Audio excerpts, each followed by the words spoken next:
Hi, everybody. This is Marlene with Miami Ghost Chronicles, Stories of the Supernatural. How you all doing today? And tonight I am super excited because I have Ed from a Ghosts of Georgia. This is a group that I met when I was at Scarefest in Lexington, Kentucky. And I am so excited, first of all, because Georgia is right up the road, kind of, metaphorically speaking, from Florida. And I think that there are so many interesting places, haunted places in Georgia. But the kind of hauntings that I usually like are the ones that you hear from paranormal investigators that have the ones that don't make the news. These are the ones that happen to everyday, ordinary people. And I spoke to Ed while I was there at Scarefest, and believe me, he has great stories and experiences, so let me bring him on. How are you doing, Ed? I'm doing fine. How about yourself? Good, good. We had, I was telling, I don't know about you, but I had a great time at Scarefest because there was, it's, you get a lot of like-minded people under the same roof, like true believers. But anyway, and I'm going to ask you, Ed, what I ask most of my guests, which is, how did you become involved in the paranormal? Was it a childhood experience? Was it something that you went into as an adult? What happened? Oh, well, when I was a child, I never had any experiences that I knew of. Okay. But when I started investigating and listening to other people's stories with them being a child, I found out I actually had some experiences by hearing my name being called and stuff. Yes. But what I did was I retired from the fire department after 30 years. And I found out people were actually investigating and they had instruments to detect maybe paranormal activity and stuff. So I thought, hey, this is something great to get into. It kind of follows what I was doing. One, you get to help people. Okay. Two, I was trained to investigate. So, I mean, this was a different type of investigation, but we go on a call, and a lot of times when you get there, you had to investigate the scene to see what was really going on. Exactly. We had inspections to do, so we had to investigate different businesses and stuff like that. So I just apply all that to the paranormal and just use common sense while we're investigating and using some of the techniques that I learned over the years. And that's basically how I got into it. It just seemed like fun. Get to go to nice historic places, enjoy helping people, and still get that adrenaline rush. Well, you know what? And I imagine, during your career, you first of all, like you said, you were trained to observe. You probably ran into people that sometimes they were a little bit out of touch with reality, which helps a lot sometimes when you go into this field, because you know that every once in a while you do find yourself in that situation where this person is just maybe claiming something's paranormal when in reality it's not. Right. And also, like what you said, that you have the ability to not only observe, but to basically capture and then later analyze what you captured, even if sometimes, you couldn't, either hear it or see it with your regular senses, which kind of like, it takes the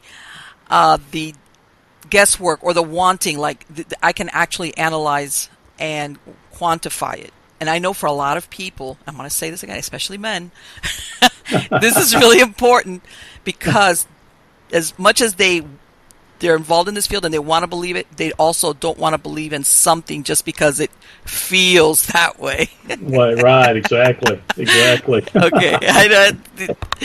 And I can say this on the puts you on the other foot.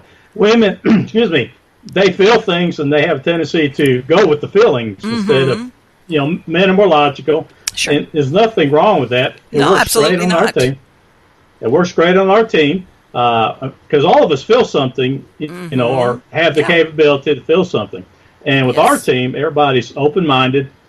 We go into an investigation with an open mind. We're not assuming the place is haunted, and we're not assuming that it's not.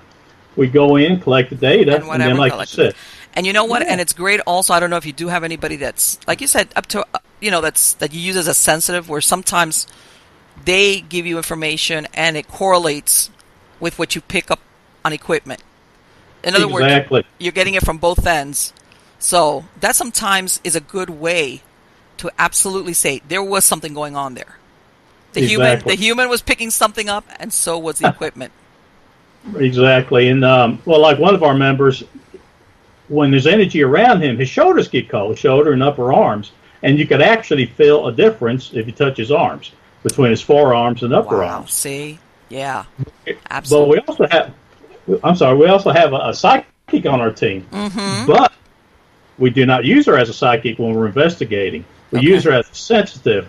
One Okay. reason is because we have found that when people find out you have a psychic on the team, Oh, everything God. they want free Yes. reign. And Beth does, that's her livelihood. She does international readings, Mm-hmm. but like you said, goes in and she'll read the place and say, okay, well, I feel more energy here or here or here, and we'll set our cameras up, and then also it confirms a lot of what we get. She confirms a lot of what we feel, and Right. and like I said, it goes hand in hand, and Exactly. and I'm all for it, and I love it, and she is actually my first member, so it's what can I say? I'm open minded to that. Which, by the way, how long has your group been together, Ed? Since 2008, so That is 9 years. fantastic. Yeah, and I've been investigating for about 13. I started off with another group, a couple other groups, and Mm-hmm. they trained me well. So I Right. felt like I wanted to go a different direction than they were going, and I decided to Sure. set my own team up. And we work sometimes. We give them, cases if we're booked, and they Mm-hmm. do the same. And do you do both, what is it, historical sites and residential investigations, or do you do one or the other exclusively? Well, our basic our clientele is basically private residences, Mm-hmm.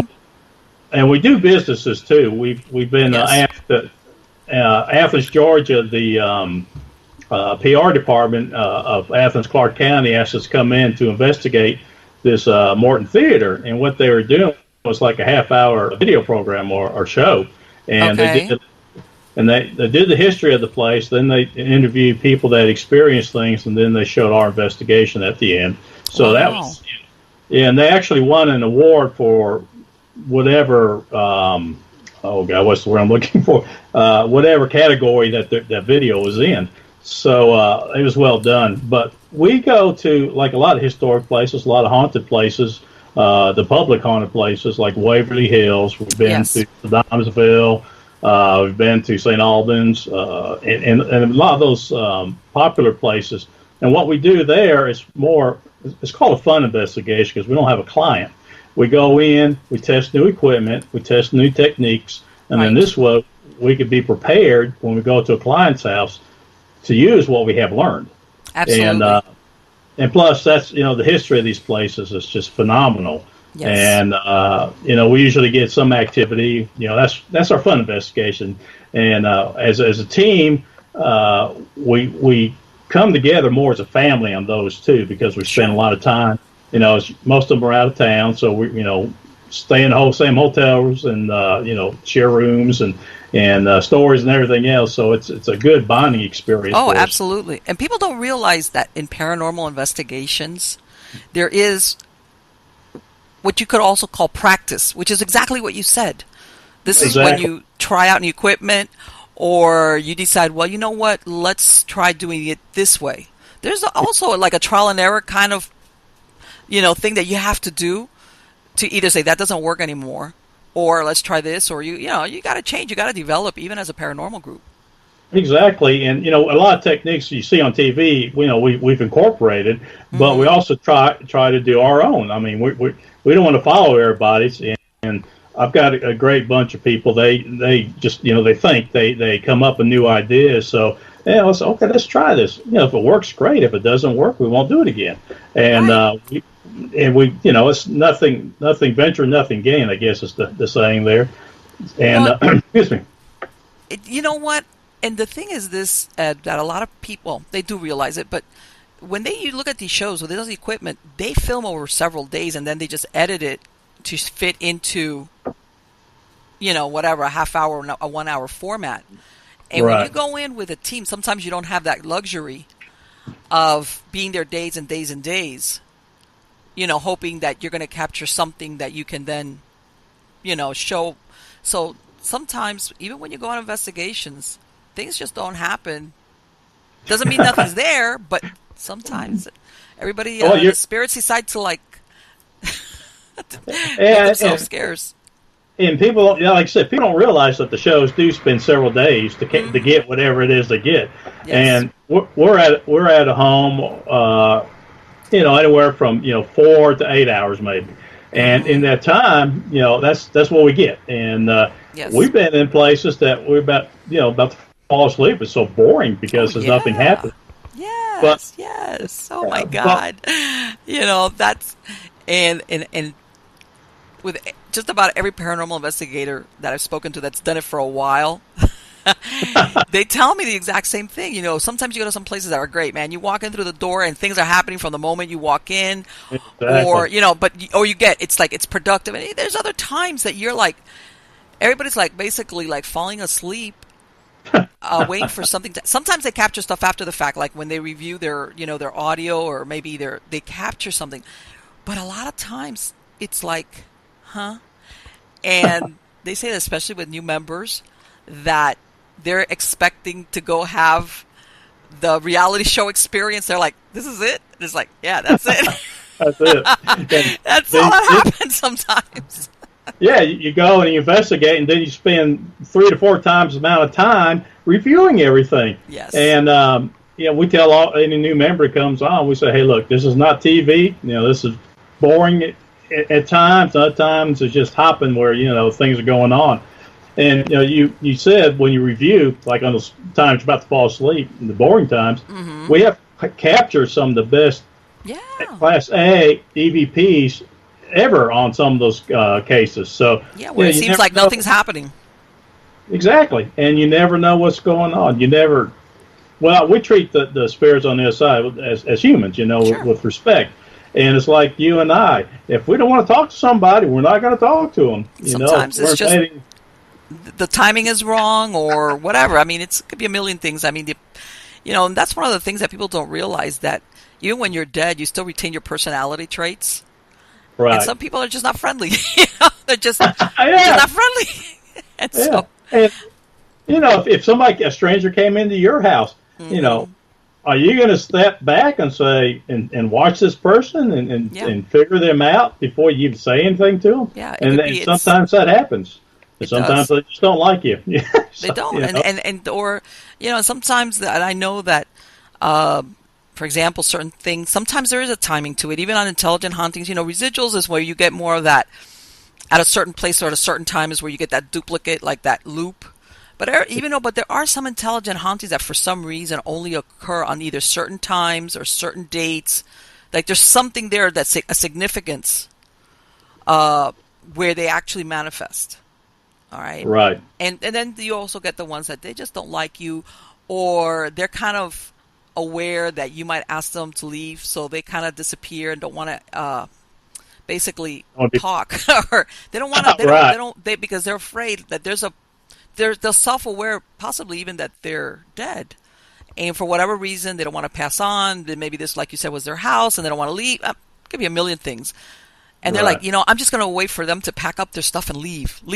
In the meantime, I'm going to go down to the basement, and in that back corner back there, I'll hang out there for a while, or the attic or whatever, which I think, by the way, is why so many times the basements and the attics is where people get unusual experiences and feelings and EVPs, because that's exactly where they go sometimes. Even though you would think, why would they need to if they don't have a corporal body? But, it's like, well, if they know we could detect them and they don't want to be detected, then they're going to go and run from you. And of course, we always set the intention when we go into a place to start our investigation is, we make it clear we're not there to harm them. We're not there to make them go away. We suggest it, but we don't. We let them know we're not there to do that. Right. Like I said, we'll suggest it. Hey, you need to go where your friends and families at. You don't need to be hanging around here. But that's about the extent of it until after the investigation. If the homeowner, wants them to leave, then we don't per se do cleansings or anything, but we know people do. So Okay, we so help get. So yeah, we help the client out by. in other words, you don't leave them hanging. If at the end of everything they tell you, okay, well, now that you told me that, it's not my imagination. What do I do? I don't want whoever or whatever to stay here. What do I do? You've got a referral for them so that they can work with somebody. Exactly. Okay. Exactly. And yeah, I mean, it's like if they need us to come back for something, we'll come back, and we give them a report, and we give them any findings we have, like any EVPs, any video or picture. We'll make a CD, and we'll give them a report of how we investigated, what we found, what we didn't find, what we think may be normal causes for what they're experiencing. Like, good news. It's not haunted. It's just the leaky faucet is exactly whatever. Yeah, you got loose. Yeah, your washers are wore out. Sometimes water pressure will fluctuate, and that's what's making your water come on. Or there's the boards are creaking because of this or that, and in fact, the investigation the other day they said the pantry door opened on its own. Well, we found out that if you close it and don't latch it and turn around and walk away, a few seconds later the door opens up on its own. And so people don't think about that, and that's why they call us and other investigators. Things are not level, though. Gravity does work that way sometimes. Exactly. So I mean, the main thing is, like you said, is give them peace of mind. We've been on cases, I'm sure other investigators have, that when you go in, you know that the kids in the family are sleeping in the same bedroom and have been for months with their parents. We see mattresses on the floor and stuff. And for me, when I leave the outside world and come home, that's my sanctuary. Oh, absolutely, yes. And to have to deal with that. Exactly. I mean, there's no sanctuary. There's no rest. So that's our main purpose, is to give them rest, let them know what we think, let them know what we find. So, like I said, after the investigation's done, is we give them a report and everything we found, tell them what we think it is. If they, if there's spirits there, then we'll, if they want to get rid of them, that's fine. We tell them how to take over their house, take back control of their house, and give them confidence that they could do that. And a lot of times when that's accomplished, they take over, they do what we tell them, and things, we never hear from them again, and things will calm down. And, well, you know what? It's sometimes people, as scary as it is, people's imagination also runs away with them. And I think when you sometimes even almost, for lack of a better word, homework to do, they're like, wait a minute. Okay, this is something that I can tackle. In other words, it takes that unknown, how horrible can this be, out of the realm of possibility. Exactly. Or, best case scenario, you tell them, no, there's nothing here. It's just whatever. It's, the wind. Maybe your windows need to be caulked. It could be a million things, practical solutions that you could give them. Even though every once in a while, and I don't know if you've run across them, there's people that are kind of disappointed when you tell them that there is no haunting, there's no ghost. Well, number one reason we're called out, according to our clients, is they want to make sure that they're not crazy. Mm-hmm. And if we don't find anything, then they're kind of disappointed about that. Mm-hmm. But if we find something, then no, they're not crazy. And then we tell them that, hey, this is good, bad, whatever, and advise them what to do. And but you get the sigh of relief all the time and say, okay, I'm not crazy, great, so they go out and some party. people it is it's believe it or not, it's like, I'd rather know the truth and go, okay, then I'm not losing my mind, Right. And let me ask you something, Ed. What was the investigation or the event that proved to you? And it doesn't mean that you captured anything, because sometimes you can have a personal experience where what you either saw, felt, heard, that made you a believer, that made you think, okay, there's something out there. Well, I guess I could say I've always been a believer that there is another side. Okay. But I don't believe that everything that goes bump in the night is paranormal. Mm-hmm. I guess what kind of really convinced me thinking that way, that there is another side, is the first time I saw, is it like a shadow? I guess shadow person you could call them. Okay. Well, we were investigating the house. The family, actually, this was down South Georgia. And the family had come up to Atlanta. They had did some business, so they were spending the weekend up here. Mm-hmm. They had to leave their oldest son home because he couldn't get off work. So he was there at the house. He met with us, and he knew we were going to be there. Anyway, he went to his room for the rest of the night because he just, was going to stay out of our way. While I was taking pictures, there's only 3 investigators there at the time, and I was taking pictures. We normally take pictures before we start investigating in case any object moves. We could go back. Right, and look right, at it. like a base reading, in other words. Exactly. Yeah, we do base readings with EMF, temperature, and plus pictures. Right. So I was taking a picture, and you know how you get that feeling somebody's standing behind you wanting to ask you a question? Oh, yeah. Just wait for you to get done. Well, that's what I was getting that feeling. I felt like it was the client's son because he was about 5'6". He was kind of a short kid. And so I got done taking my picture, turned around, and I saw the head and shoulders just dissolve, just float away. It was just all black. And I said, okay. I said, that's something I saw. And that's the part that I tell everybody. That's when you really know when at the beginning, you're not scared because you're not thinking it's anything paranormal or ghostly. You're thinking it's a real person. So you're not wigging out. It's only like when you do that you realize, wow.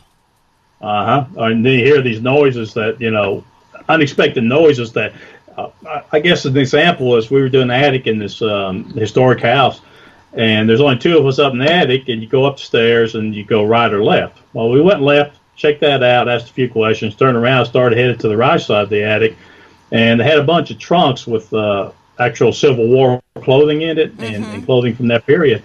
Well, as we were walking away, you could hear one of those trunks just slide across the floor. I mean, it was right behind me. And what was amazing about it was, of course, startled me so bad my feet wouldn't move like these cartoons. But so my feet are stuck. So I turned my body and put my camera behind me and started clicking pictures just in case something was there. And out of the corner of my eye, I see this blur go by, and it turned out to be my partner, the girl that's up there with me. Anyway, we checked the trunks out, and the dust wasn't disturbed. They had cobwebs around some of them. None of that was disturbed. No scratch marks on the floor. But we both clearly heard something slide across the floor. And, things like that, you can't deny that there's something. Right, because like you said, you were there. It's like, okay. And I hear that so much, that phenomena, that auditory phenomena, where either people hear people walking. I've heard of people hearing stuff like furniture crashing down or plates breaking, and they run thinking they're going to come on a scene that everything's demolished, and everything is in its place. Right, exactly. And I know that happens very frequently. But that, where you were basically there, you were there at the moment, and all you had in reality done was just turn around and walk away a little bit. Took about 2 steps, and all of a sudden we heard that thing slide. And you're like, okay, I know nobody else could. Neither one of us could. There's no way that could physically been either one of us. No, exactly. And you can see from end to end of the attic. I mean, it's a small space. But anyway, yeah, it was. You ask for noises or for knockings, and for them to show themselves or let you know they're there, and then. Nothing happens for a few minutes, and then you start doing something else, and all of a sudden you hear this noise and it scares you. But you ask for it, and you finally get it. I know. Yeah, I mean, it's fun, and it's like they're playing tricks on you, but that's the name of the game there. Yeah. Well, people don't realize that even though you're there for that purpose, it's very startling when something like this actually happens. Exactly. And then you talk about footsteps. We had actually...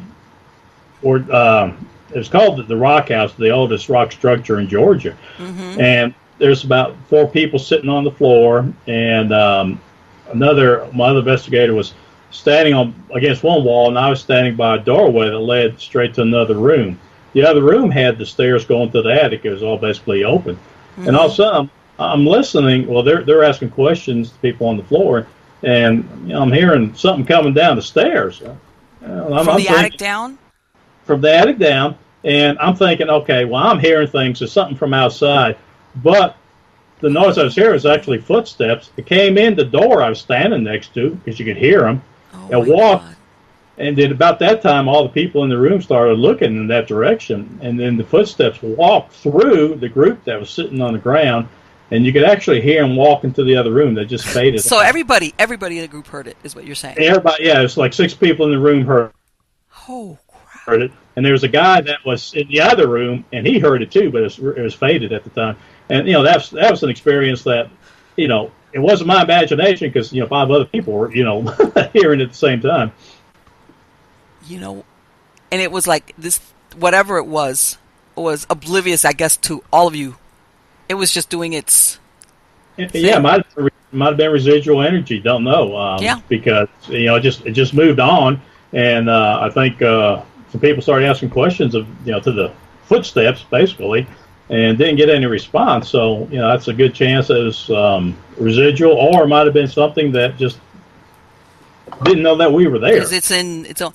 And you know what? I remember this long time ago. This was in high school. I remember one day we had this young substitute guy. When substitute teachers, they don't want to teach, so they talk to the students. This is in high school. So he's telling us the story. He was maybe 10 years older than us. He was in his 20s. He's telling, I can't remember, he was either from New Jersey or New York, and he described exactly like what you said.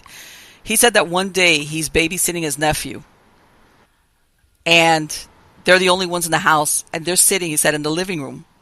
He says that he's sitting there, and all of a sudden he hears footsteps coming up to the front door, hears a door open, but the door does not open. He hears the sound, and he says him and his nephew are sitting there on the sofa just like looking at each other like, and they hear the steps come in through the door opening, close, come through the middle of the living room, and just exit, I think, into the kitchen or something. And he says that was what made him. I never forgot that story. Because he said that it was extraordinary. They were just sitting in the living room, and he says it was clear, and the door didn't physically open, but you heard the noise anyway. Right. Which leads me, possibly it could be residual, and like he said, it wasn't like soft or you had to strain to hear it. He says it was full blowing. The noise of somebody walking up, opening the door, and walking into the living room. Wow. I think he said something along the lines like, I didn't go visit my sister for a long time, or something like that. That's interesting. I mean, people have experiences like that, and a lot of them say, well, I'm just hearing things. Because they don't want to believe that. Well, see, this is the thing. Okay, I know there's some noises, because it's happened to myself, and I always go on the thing of, whatever, where it's questionable. It's like you hear stuff and you're like, maybe, but it could be anything else. But when you have something like that, there's just no way to explain it away. Exactly, and everybody's right. Having an auditory hallucination. A mass hallucination. Everybody's hearing the same thing. Yeah, exactly. It's interesting when that happens, and that's why we, as investigators, we go and check. If we hear something like that, first thing we do is think of what's causing it. We don't think ghosts are causing it. We think, sure, okay, what normal is causing this? So we check that out first, and then we go and towards the paranormal side. And as a layperson, let me ask you something real quick. I'm going to interrupt you. In that that house, that investigation that you said that you all heard the steps coming down, was that one of the things that the family claims that they were hearing? Actually, it was a vacant historic house. Oh, really? And it was built in the 1700s, late 1700s. I'm not sure. I can't remember the exact date. Okay. And it's more a historic site, and it was unoccupied. There's no furniture in the rooms or anything. And it was like the attic covered the whole second floor, or the attic was second floor. Mm-hmm. And then you had the basic 4 rooms downstairs, and then you had a basement to it. And we don't know the claims other than what other people have talked about. That's been visiting there. And I don't remember hearing that claim, but it's been so many years ago. I mean, somebody may have claimed that was happening. But, we actually, we had an investigation a couple of weeks ago where they, heard footsteps. Well, 2 of my investigators, they were in the room up in the second floor, and they had the bedroom door closed, and actually heard footsteps out in the hallway. And it's really interesting. So that that was a claim of the client, and they were actually able to experience that claim, which backs up what the homeowner was hearing. And we love that. We love hearing disembodied voices, and then having them on our recorders at the same time. What we try to do is get at least three different pieces of evidence, I guess you could call it. Say an EVP, maybe a cold spot, maybe our meters jump up, our flashlight turns off. At least three things to go on that we could say, okay, well, there is a presence here. Because we're like you. You might hear something, you might experience something, but you're not really sure. It could be something normal, but when you get, like, to us, when you get at least three different things going on, then there's a great chance that there is a spirit there with you. Because it's just a preponderance of the evidence. You've got too many things that either you picked up something, so that kind of leaves out the weird stuff, the coincidence, but not paranormal by any means. Right, exactly. I know that. There's so many interesting places. There's Savannah. There's so many interesting places in Georgia with historical significance. As a matter of fact, when I was coming back from Scarefest, I wanted to stop in at Bonaventure Cemetery, which is so famous because, it's got all that statuary. But I was going to take me too long. But there's so many places there. Oh yeah, definitely. What is there any place? And this is the thing. Sometimes it doesn't even have to be a house. It could just be a field. Sometimes there's even buildings that have been demolished that are no longer there. But then you go there and you have experiences. Right. What has been one of the most, I want to say, and that's another thing. Sometimes I find that historical sites, they have a reputation of being haunted, but in truth they're not. It's just people assume it is because it's been there for a really long time, or maybe they had some tragedy. But when you come to it, at best, if you might even have just a residual. Have you ever gone to any historical site there that you could say there's something active and intelligent here? Yeah, actually, I've been to two places, I could say, that fit that criteria. One of them is actually in Florida, in St. Augustine. Okay. Because St. Augustine is the oldest continuous lived-in city in the country. There's the old Spanish military hospital. That's where I first felt my cold air move around me. Later on, we've been there twice, and I actually felt somebody caress my arm one time. But it was a hospital, so you had nurses there, so I wasn't too worried. It was like, okay, but still. Yeah, and we had like doors deadbolt on us. Like one team would be at base, would be on the upper floor, and the main investigation was on the main floor. Right. But later, footsteps coming up. We had one of the team members actually channeled a little girl, and we were at our team was at base, and one investigator, she's about to fall asleep on the couch there, and all of a sudden I'm walking around just checking the place out, and I was on another team at the time, and the team founder, he was at base taking notes and stuff, and all of a sudden I hear this childlike voice going, "She likes you," and I was what? And I turned around. The investigator standing over the guy writing down, taking notes, and she's in just this real girly expression. You know how like a young girl that's kind of shy and likes a boy, you know how they act.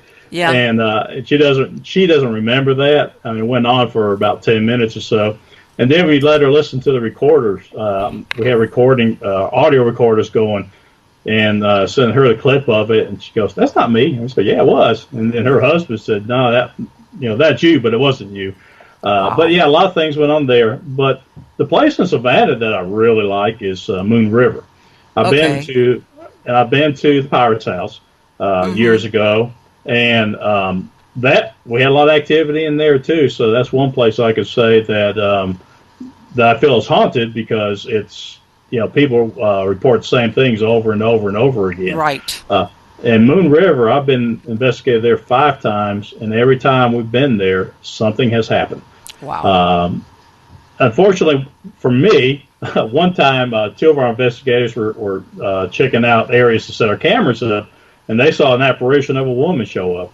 And on that, that was a crazy night because you walk in. We usually eat at a place like it's a restaurant or something, we'll patronize the place because they're letting us come in and investigate.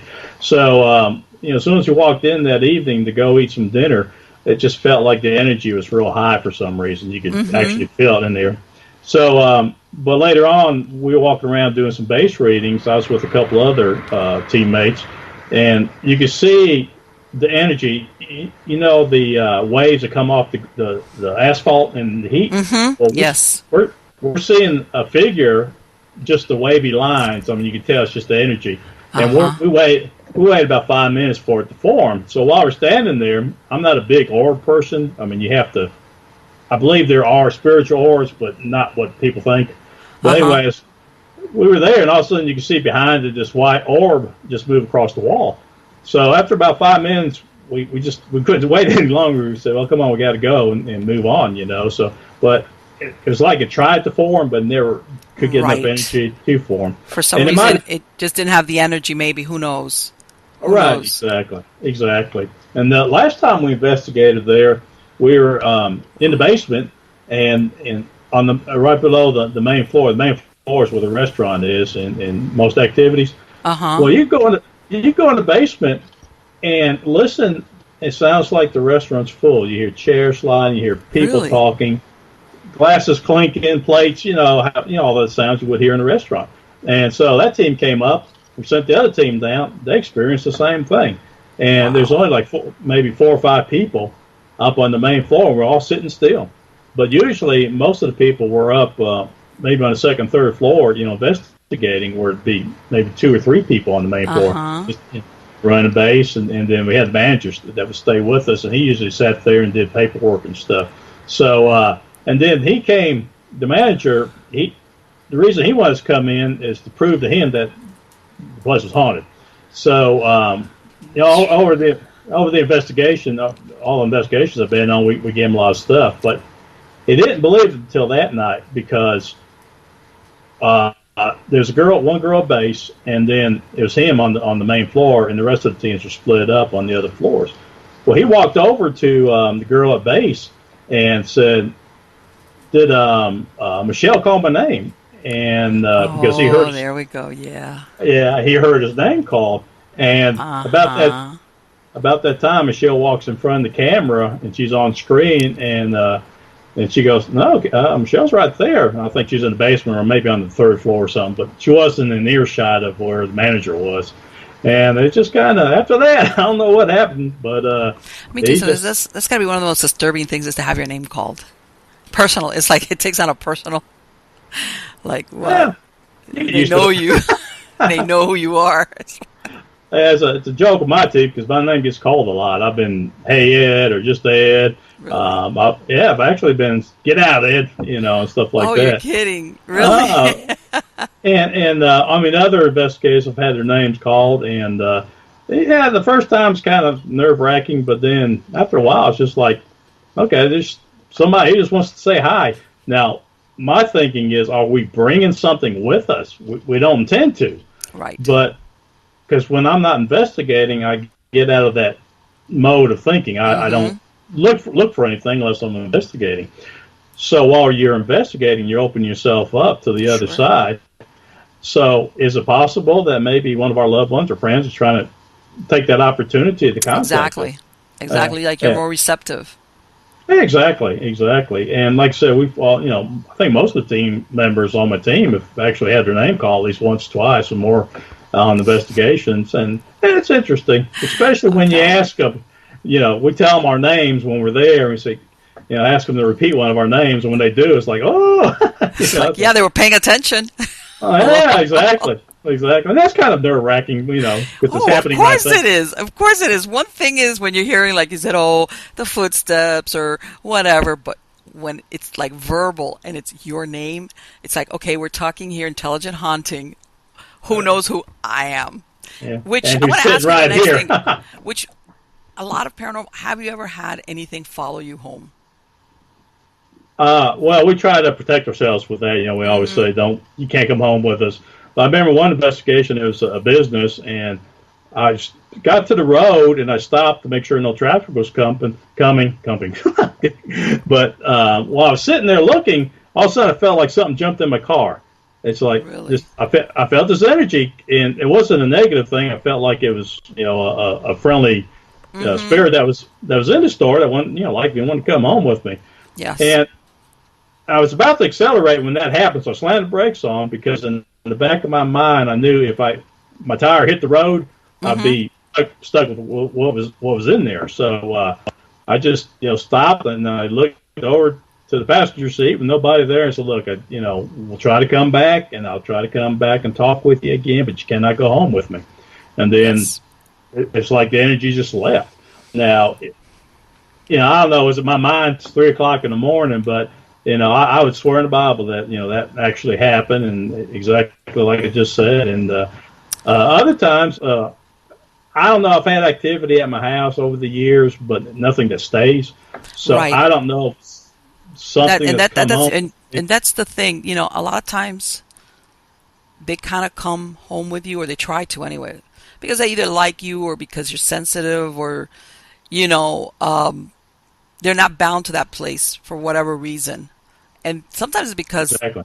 you're nice, or you seem to be able to communicate with them. But if at some point you kind of like don't engage in it, they kind of like exactly like what you said, they kind of like drift off and do Right. their own thing. And and sometimes I found that you always get the ones that don't know they're dead. You get the ones that kind of know they're dead, but they're kind of scared, and they kind of missed the bus where they're going into the light, so they're kind of a little bit still confused. Right. And others that they they have like unfinished business. Either hey, I need to tell them where I hid the jewelry, or stuff that for them is a big Hey. deal, but for us it's like it doesn't matter. But it sometimes for some people this is enough to, or let's say they didn't make amends, if they die suddenly, didn't make amends with, maybe they were really horrible with their family, who knows, Right. and they Exactly. kind of get stuck like thinking like they're almost afraid that if they go on, they're not going to have that chance to make amends with their family or whatever, or say I'm sorry and ask for forgiveness. So I mean, human beings are Yeah. complicated even when they're dead. Yeah. Exactly. And we've actually had spirits that wouldn't go to the other side, and we determined from our communication with them that they were afraid to because of what they did in life.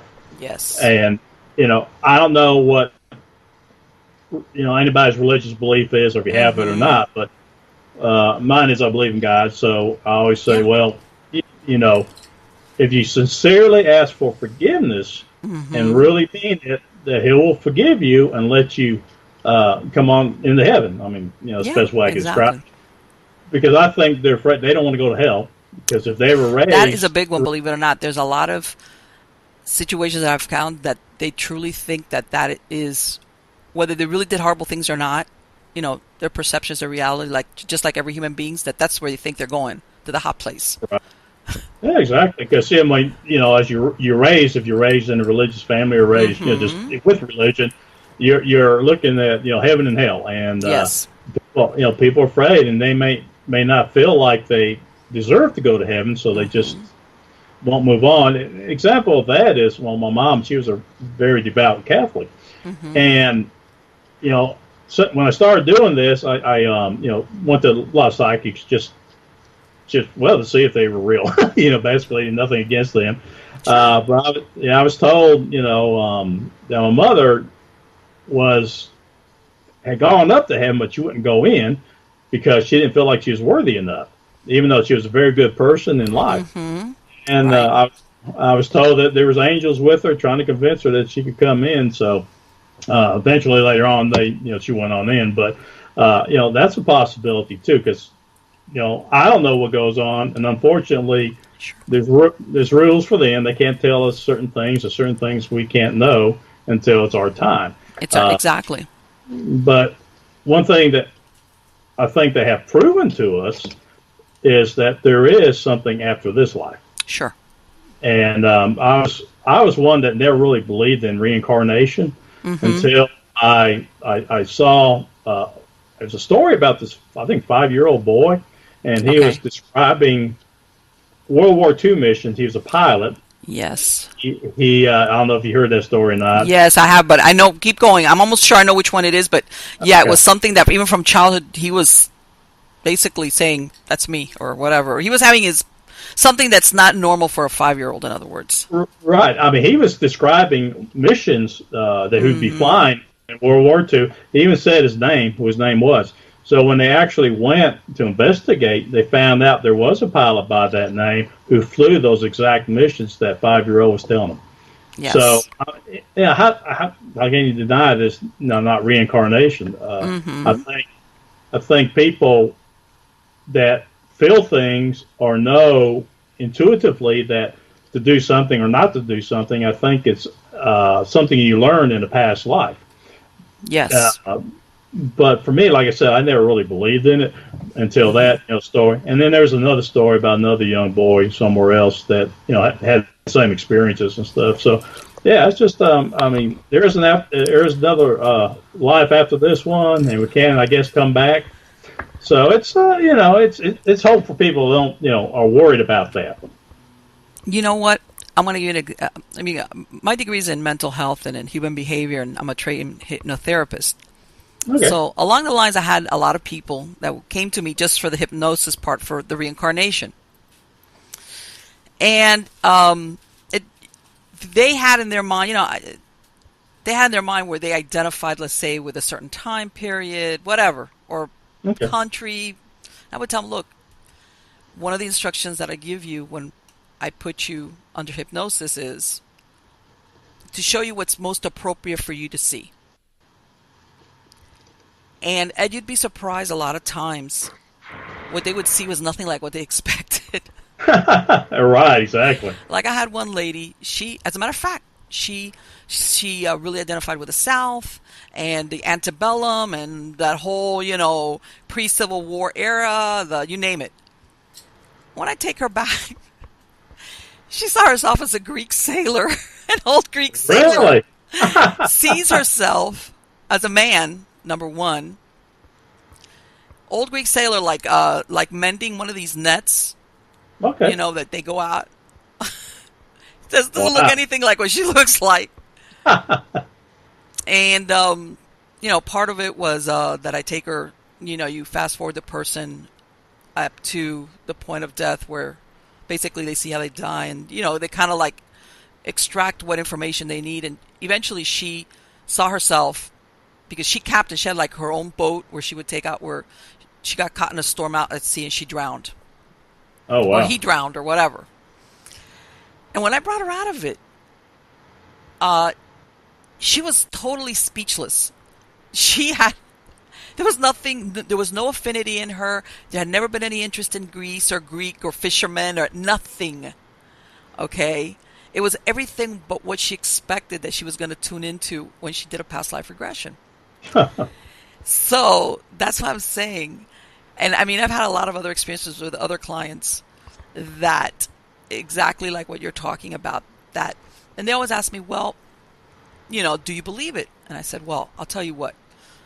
My experience and in other people that have done this, especially when you're trying to treat maybe if they have some type of fear or phobia, something they can't explain, that it works. Sometimes when they go back and they relive something that explains, let's say, what that phobia is, they get better.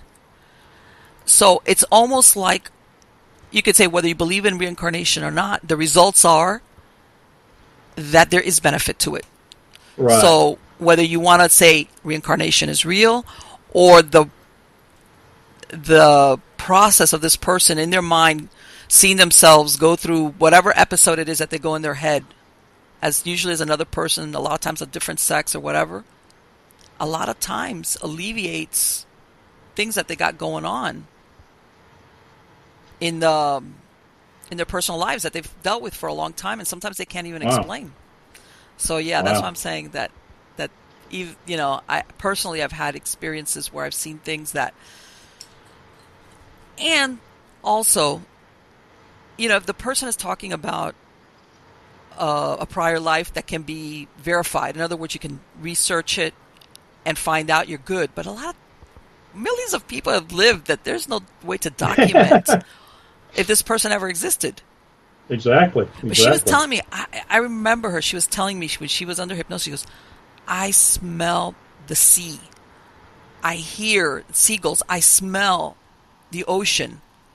She was like, because there's a part of you with, when you're basically like an observer before you actually go in, you're observing the scene. And she couldn't believe it. She couldn't believe it. So, yeah. That's interesting. That is interesting. Now that we went off on the on the reincarnation thing, but But that's the same thing as like our clients. Perceived hauntings are still hauntings, whether it's an actual something going on. mm-hmm. Because somebody may get frightened by one incident, and then Right. all of a sudden they think everything that goes bump in the night is paranormal. So just like you're talking about, these people live through whatever it was, through your hypnosis. They relive it, they get over it, and they move on. So Mm-hmm. with us, with the paranormal investigator, you go in and then you explain what's normal, and you can explain what's paranormal, and then it's like, okay, well, I'm fine now. Right. So it's kind of a they go hand in hand, I guess. Same way with like alien UFO stuff. A lot of Mm-hmm. claims by people that have been seen UFOs, have been abducted, are the same Right. as a lot of paranormal claims. Mm-hmm. So we had a lady that was with MUFON, and we talked back and forth. She asked us about some of our paranormal experiences or claims of Mm-hmm. experiences, Right. and we match them up. One of my team members now, he actually is with MUFON also, so Mm-hmm. he helps because we do.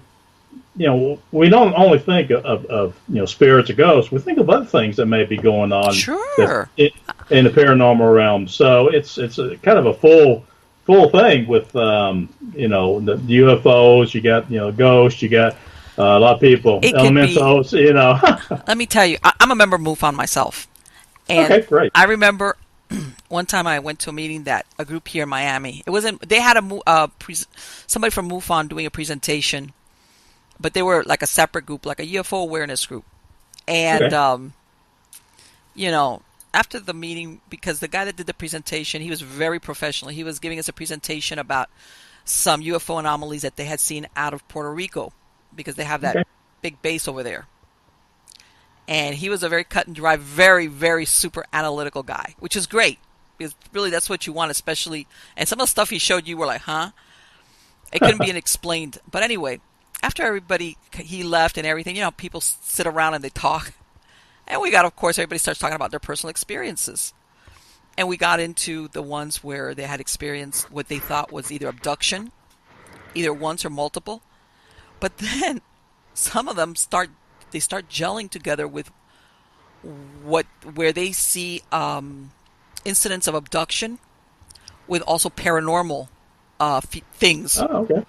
Like, and it was like, okay, and some of these people I just met them. I didn't know them that well, but I was listening to them because it was really interesting what they were saying, where all of a sudden especially the ones that claim that they had been having abductions since childhood in some cases, Right. where they were saying things in their room, things of this nature, but while I'm sitting there, I'm looking at them, I'm like trying to do like a little psychoanalysis, like, okay, are you off your meds? I mean, I'm just being nice about it, but basically, I've never met them. And the truth was that when I was talking to them, the majority of them were really sincere. It wasn't like they're saying something like, "Oh, you need to up that dosage quick." No, they were talking about something that they really truly believed that they had experienced, and now as adults, they were coming to terms a lot of times with things that happened to them even since childhood. A lot of, and I'm sure you've heard of it, those buried memories and things of that nature that kind of surface sometimes for people when they're adults. And I mean, that's a whole different show. But Yeah, yeah, really. it is. It is. There's a lot of things that go with that. I mean, a lot of theories as far as if there's real abductions, if these abductions are false memories, blah, blah, blah, blah, blah, blah, et cetera, et cetera, et cetera. It's But, a fine line, not only with paranormal, but with the abductees. you get a psychiatrist say, well, they're mentally unstable or whatever, Mm-hmm. and but we got to look at both sides. Sure. Even the doctors, they need to look at both sides, but they don't, because they're trained scientifically in one way. But you know what? I found a lot of times, Ed, that doctors, whether they're psychiatrists or regular MDs and whatever, well, even though psychiatrists are MDs, but in front of their peers, they're very much by the book. Right. But when they're not in front of their peers, they will tell you about certain patients that they can't apply those rules to. Right. But they won't ever say it because, in essence, they're like, I'll kill my career. And by the way, at that meeting, I remember we had a bunch of people who had been firemen and policemen, but were retired. And they had UFO sightings. Okay. And they said, we didn't say anything because that thing would haunt you forever and ever. Okay? Yeah, you could forget getting a promotion, and 10 years would go by, and you would be known as the guy that saw whatever it was. The light in the sky, the whatever. So exactly. There was a lot of, but now that they were retired, it didn't matter. They could come out and say stuff. But yeah, same thing. And it's funny because they may experience something, and half a dozen other people, other policemen or other firemen probably seeing the same thing, and they weren't speaking either. So it's kind of a vicious circle right there. Yeah, because nobody wants to be the first guy and be the odd man out. All of a sudden, you're the only guy. Oh, didn't you see it? No, I didn't see anything. Oh no! Even though the other person probably saw everything you saw, they're not going to admit to it. Yeah, of course. But I think nowadays it's becoming more accepted. Mm-hmm. I mean, you're still going to get your naysayers, and those are going to joke about it and stuff like that. Because, like I said, being a fireman, I was a fireman, and we know how we, kid each other and joke around. But it's just all in fun, but still can get embarrassing. And you're right, a lot of the higher ups will not promote you because they think you're crazy. Yeah, it's like, oh, you're that guy. Okay. Yeah. Exactly. Yeah, I know, but I know what you're saying. It's becoming a little bit more mainstream, but I know that still, you always think twice, like, how is this going to be taken? Depending also on what you see or what you experience. Exactly. Which, by the way, I over the years, I've always heard of a lot of firehouses, especially the ones that have been around for a while. They end up being haunted. Yeah, I've heard that too. I heard we used to have one, but just rumor. I don't know if it really was or not, but I heard a couple of stories. And eventually, they did tear that station down and build a new one because they got so old. And then I didn't hear anything else about it. But I've heard stories and reports from other states where there's firehouses that have been investigated, and they found some things in it. And I wouldn't doubt it because being a fireman, being a policeman, that's in your blood. That's that's in your heart. It's not a job; it's a career, something that you're really really into. I mean, you're away from your family a lot, and they suffer through not knowing what's going to happen to you on your shift. Yeah. But there's a lot of them that the firehouse or the police station was their life, and it's hard for them to move away from that, from the excitement and from whatever they experienced while they were living. So I can understand some firehouses being being haunted. I don't know. I mean, like I said, I heard about one where I used to work at, and then I always think after that, is there anybody around where I'm at? And, at the fire station I'm in, because some of the older ones that I've worked at, you never know. But I never felt or seen anything. But when I did work on the ambulance, I was a paramedic. I worked on the ambulance for about 5 years. That's when that out of body experiences started to become popular. People started talking about when they died, and we had some people that went like in the cardiac arrest, and we would revive them. Okay. My first thought was, well, are they above us? Are they watching us work on them? And unfortunately, I never could do any follow-up. Right, because you just were basically transporting them to the hospital, right? Hospital, exactly, and never got a chance to go back, and most of them never found out what happened to them. But it would be interesting to see if they actually experienced something, or it would have been interesting to see if they would talk about it if they did, because back then it was still new, it was still fresh, it's still kind of taboo, talk about stuff like that. So, I mean, it was, like I said, back then it was popular, and it was in the back of my mind whenever we bring somebody back, or if they, went out on us while we were working on them. And it's just, that kind of stuck in my mind. Well, So, think about it. Nowadays, there's so many ways that they could resuscitate somebody, whereas before, at a certain point, that was it. right, They exactly. couldn't bring you back. But now there's so many, either drugs and things that they can do to get your heart back, just to bring you back. That I think that there's more and more people that have that, or they, those out of body experiences. Some do recall, others I think don't. But I think there's just too many people that kind of recall the same thing for it not to have some type of validity. There's got to be something there. Exactly, exactly. And I never thought about what you said about the advances in medicine, how they're bringing more people back, and how they're sharing their experiences too. So that's Yeah. interesting. I Yeah, mean, there was a point that was it. It was like, you're dead. I mean, there's nothing that we can do at this point but nowadays, I mean, you learn, even nowadays, people learn, more people know about CPR, and there's drugs, and I imagine there's things that can be done to, I mean, and I've those, heard sometimes of people being like, for minutes and minutes and minutes deprived of air, and they still can be brought back and their brains are okay, and if they can get their hearts going, and it's incredible what they it can is. do now. And they got those automatic defibrillators just about everywhere. For if you have a heart attack or somebody has a heart attack, they'll put Hmm. the pad. You can put the pads on, and it'll read Yeah. your heart rhythm. And if it's in a shockable rhythm, these defibrillators can shock you even before the medics get there. So I mean, it's a lot. And like I said, a lot of people are getting trained in CPR, and that's a Yeah. big help. The sooner you get in there, like you said, if you start CPR and you're breathing for the person and doing the chest compressions to Right. circulate the blood, their brain's still getting some oxygen. Of course, it's Hmm. not going to be as much as they would have. But it'll buy you Uh, some time. exactly. It buy you time for the medical team to get there and actually start Hmm. administering some oxygen and doing more to you to bring you back. So yeah, it's just definitely a good field right now as far as investigating the out of body experiences and stuff.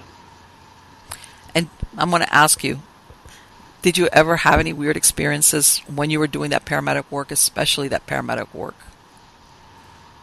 Not that I knew of, because when you're doing it, you're so busy I concentrating on know. what you do for You're, that patient.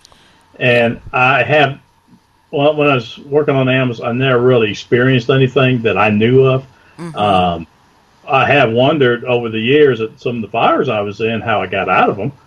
It's just, Yeah. I mean, I know we were trained to do this and that, and to put the fire out, but Right. you get in some of those hairy situations where you don't really. I guess maybe it could be that your adrenaline's going. You're busy trying to save your own life to Sure. really Yeah. think about what's going on. You may have done, or something may have intervened to help you do it. But I've seen a lot of people that a lot of firemen over the years that should have been injured or maybe even killed that weren't. So and Yes. you hear some stories, some miraculous things, I bet. from other firemen and stuff. But my thought is, well, is it, well, like everybody's, is it your adrenaline? Is it all your um, chemicals in your body? Are they Hmm. reacting to the stress, or are you actually experiencing something? And since doing paranormal investigations, I look back and I think, well, yeah, I think there's a helping hand there. Sure. There's an intervention that helps some of these people out. So, but yeah, like working on the ambulance, I wish I would have thought more back then about paranormal. Hmm. But then, like I said, you're busy, thinking, Yeah. well, You're focused on that, whatever it is that you're there for. At times, I yeah, well, imagine saving somebody's life, or if they're injured. yeah, what medicine you got to give them? Do you have to splint this? Is this broken? What kind of internal injury? So you're Hmm. always assessing the patient. You're trying to figure out what they need, what you have that you could give them to make them better. So yeah, your mind's kind of preoccupied, I guess. Well, no, and the thing is that you guys are put into this situation where time is of the essence.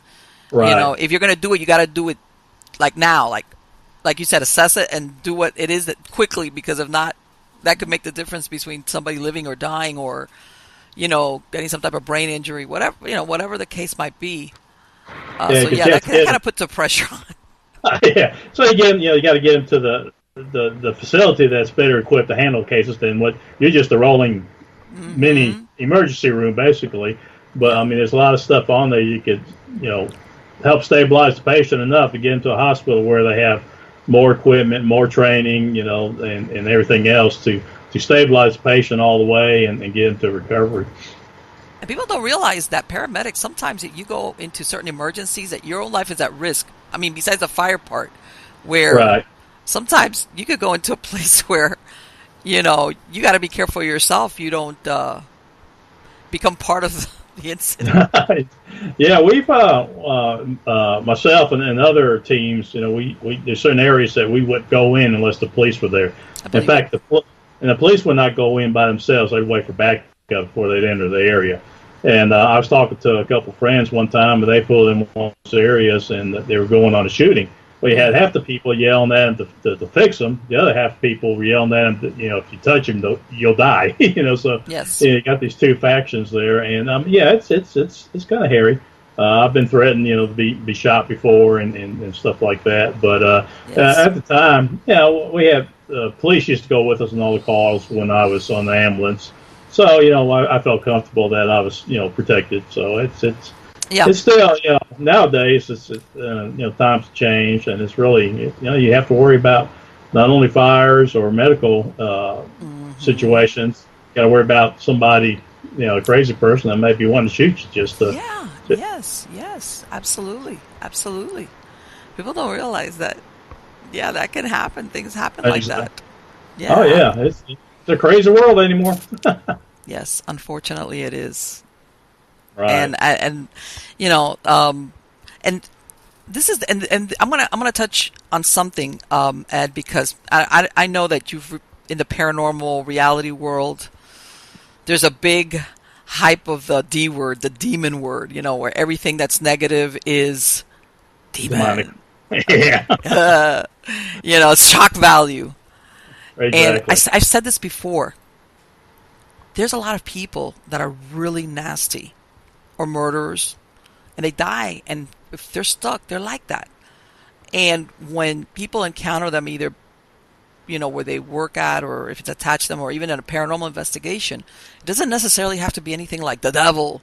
It could just be this person that was really horrible when they were alive, and they're still the same. Like, dying didn't help any.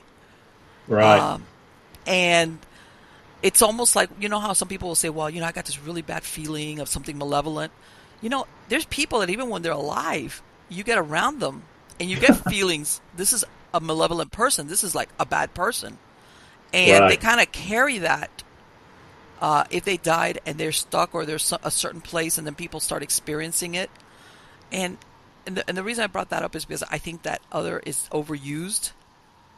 And agreed. you could just have a real SOB that's just the same or worse. And now maybe when live he was one of these people that would victimize others, and now that he's dead, he's like still doing the same thing. Exactly. And I look at it as I believe in demons and angels, and there's also what's, I'm sure you've heard of the jinn. They're older than demons, and basically kind of the same thing. But like I said, what you are in life, you usually are when you're dead. And most spirits, they're good natured, and but people don't understand. If they're experiencing something, they're going to get scared. They're going to think it's something bad, where it turns out it's not. Then you have those that are. Then you have those that we consider just jokesters, tricksters. They like to pull pranks on people when they were alive, and it's all good fun. Well, they still do it. I mean, we found some of those.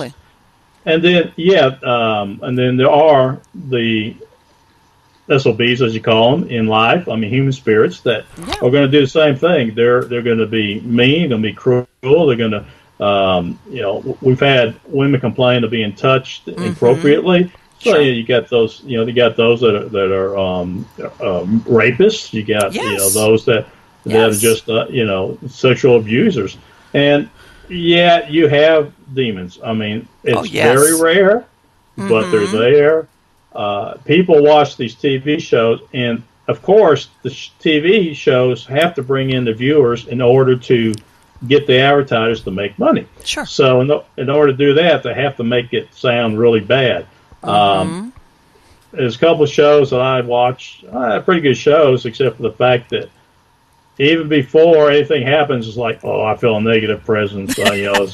It's dark, it's demonic, and then other shows that they lead up to that, and it's like, okay, well, for shock value, for audiences, well, that's great. That's scare people. I mean, that's what the shows are about, and it's just like anybody in any profession. Say you're a doctor or a nurse, and you watch Mm-hmm. one of these medical shows. Same way with us paranormal investigators, we Yes. know what it's like out there, and I've talked to people who have actually. Another group that's nearby, we're all good friends, and they were telling us about a case that the woman was actually possessed, and Mm-hmm.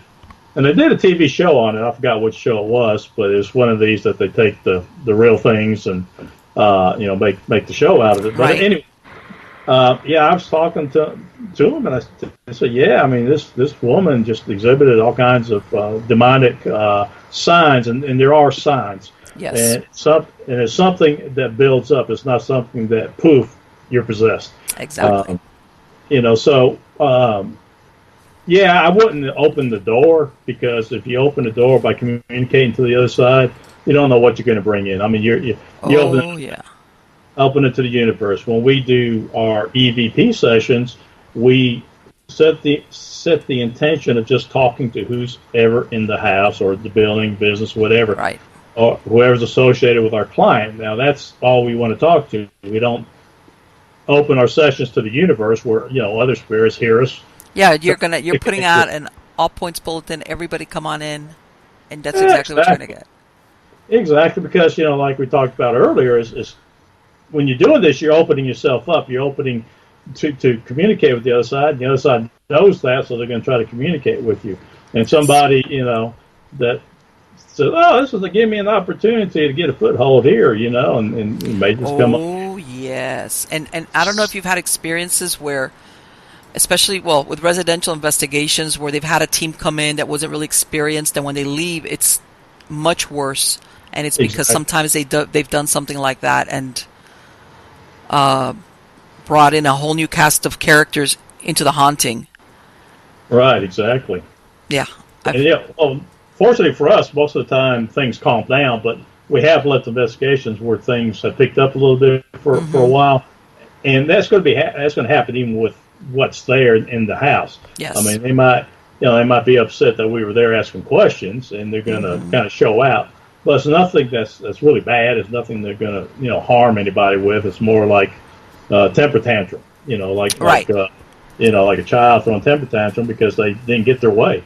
But as far as the demonic, there are signs, and I've studied demonology, and I recommend that anybody that does this, learn about the signs, learn how to maybe pick out if it is a demonic type of haunting, and call in the appropriate people. Yes. By no means, I don't call myself a demonologist, even though I spent a couple of years reading just everything I could to learn about it. Keith Johnson, he kind of mentored me years ago on the, Keith Carl. Yes. But he gave me a lot of good tips, a lot of good advice on how, when you're investigating, to see if there's something there that might be demonic. So those tips, very helpful. If a group goes in and all of a sudden they're experiencing some of these signs, with us, we back out. We say, okay, let's regroup. We know what may be here now. It may be a demonic thing. We'll back out, regroup, and see what we're going to do, take our next step. I'll go back in and maybe ask questions, but I'm not going to make my team go in. I'll ask for volunteers. You know what? I love that you brought that up, Ed. I love that you brought that up. Because, in other words, first of all, you've got your team in mind. Right. And like you said, if since you already know what you're looking for, and you see all, you're going through this checklist of, okay, this looks like there might be some type of demonic either influence, if Right. not, even if it's not an outright possession, but there's something along those lines. Like you said, you're thinking, okay, this is not going to be a regular investigation, paranormal investigation, or I'm going to gather some EVPs or whatever. This has got something much more sinister, because that's really what it entails. So it sounds like you're really careful Oh about yeah, how to handle those definitely. type of situations. Definitely. Well, our motto is be leery or be scared of the living more than the dead. Yes. But our priority is safety first, safety for the team, safety for our client. Hmm. And then everything else it falls in under that. So if there's something that looks suspicious, Right. and even though we've been doing this for years and years, been on hundreds of investigations, you Hmm. can still ask the wrong question. You Yes. can still unintentionally invite something in. So you have to be very careful. And Yes. like I said, I mean, I'll go back in, but I'm not going to go in alone. I mean, we work in pairs, no less than two Hmm. people anyway. Right. It's a safety thing first, and then of course if something happens, a paranormal Sure. event, you got somebody to confirm it with you. But yeah, like I said, I'm not going to ask anybody to go back in. I'm not going to make them go back in. Hmm. I'll ask if somebody wants going with me. We could go back in, ask more questions, and see what's going on, see if our initial assessment was correct or not. But yeah, I mean, it's all about safety. Well, Yes. because we go in and really aggravate if there's something demonic there, and it's going to retaliate not only against us, but it's going to retaliate against the family living there, Yes. It will. and so we don't want our purpose is to make the lives better for our clients, not to make them worse. So if we go in and stir something up, we leave. They have to live with it. So we're careful about Yes. that too. Yes. And in truth, what is the use of going in there and trying to use the tactic of this is a regular paranormal investigation where there's something darker going on? It's almost like, let me ask you, if you ever find yourself in that situation, and like, let's say you go back in there, maybe like you said, you have volunteers that are saying, okay, we'll go in there, and you confirm, okay, this indeed, there is something really dark, possibly demonic. Do you have a team or exorcist that you work with that you kind of give them a heads up, like, I think this family might need an intervention along the lines of an exorcism or some type of something much. This is not like a regular investigation, in other words. Right. Well, yeah, we work with there's a Greek Orthodox priest that we work with. He's very Okay. good about doing this stuff. Um, in fact, we had a case, and the client kept claiming that it was demonic, Mm-hmm. and we weren't going to change her mind. I mean, we didn't find anything demonic there, Okay. and we didn't really find much. But in her mind, she was convinced it was demonic. So I Mm-hmm. called this priest up and told him, I'll tell him everything that we get, as far as the case goes, so he'll be prepared. But what was good, he brought his team in, and Mm-hmm. they sat down with her and did an assessment, and more of like a psychological assessment. Right. And there's certain things that they look for that will indicate if there's actually demonic activity or not, Mm-hmm. and how they'll proceed. They could do a blessing, or they could do an exorcism on the person.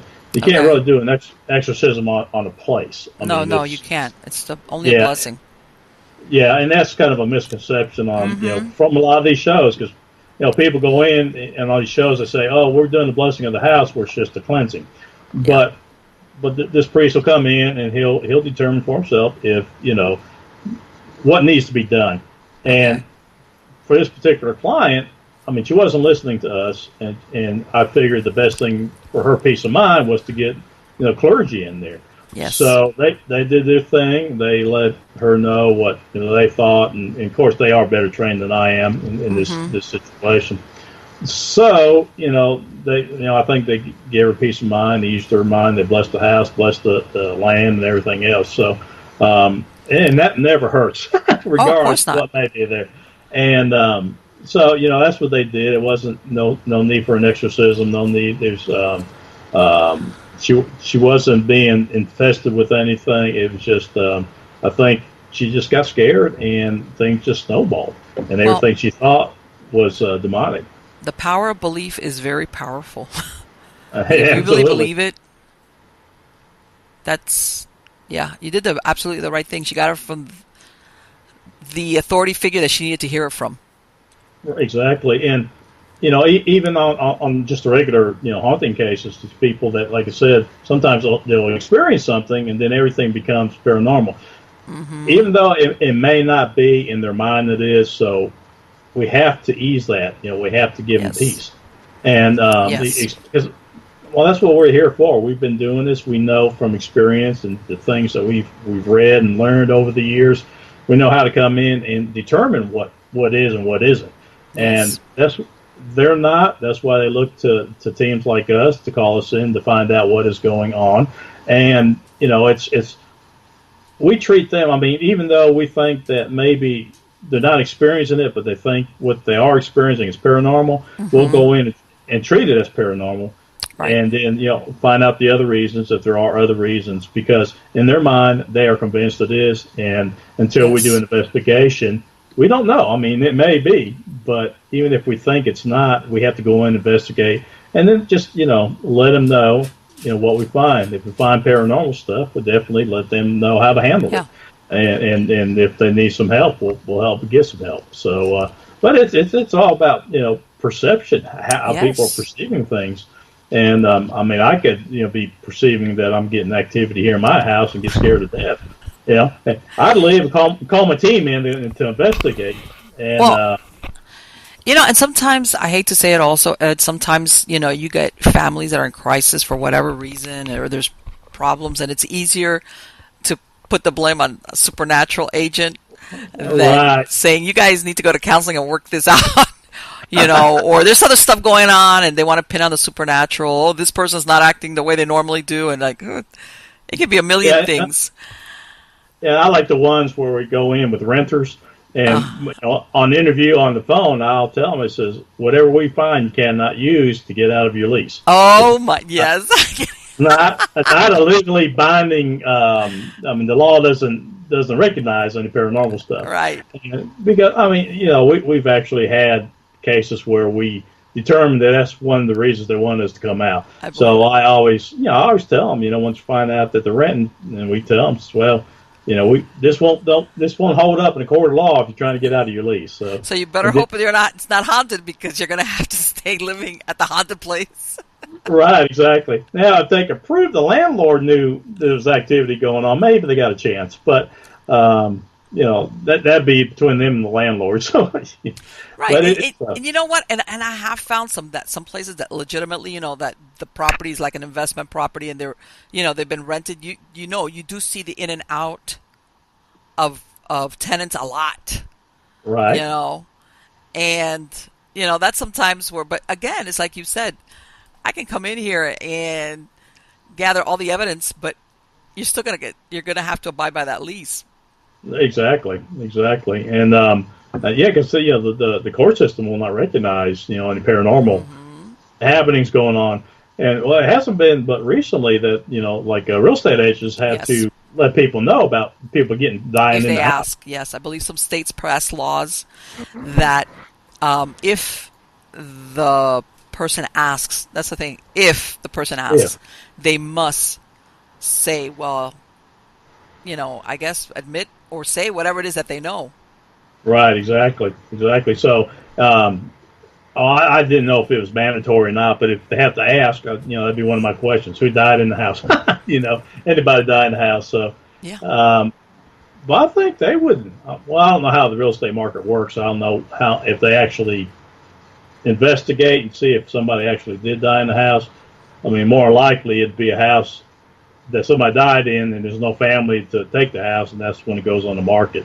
Well, you know what? There is a site that does that. That I think it's, as a matter of fact, I think it's called Died in the House or Died in the House or something like that. Oh, yeah, okay. And that's exactly what they do. Basically, you plug in the address, and they'll tell you if there was either a death or, in some cases, if there was like a grisly murder kind of deal.